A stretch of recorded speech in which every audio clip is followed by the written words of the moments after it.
কাটল বিচি দিয়া গরুর মাংস রান্না করলাম।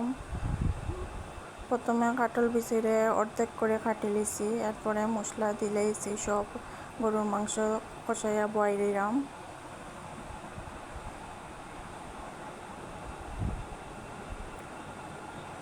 মাংস সিদ্ধ হওয়ার পরে আমি অর্ধেক করে কাটিয়া রাখা কাঁঠাল বিচি দিলেইছি।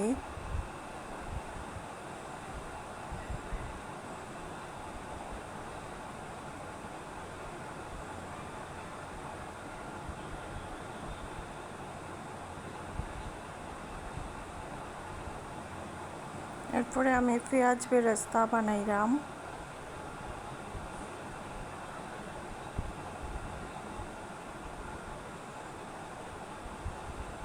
কাঁঠাল বিচি দিয়ে গরুর মাংস রান্না হয়ে গেছে। আমি বাটির নিচে গিয়া এখন আমি উপরে একটু পেঁয়াজ বেরেস্তা দিয়া সাজাইয়া দিলাম।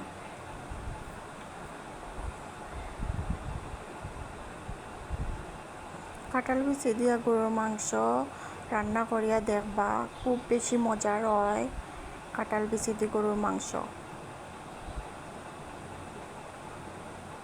আপনারা সবে ট্রাই করবা একবার হইলো।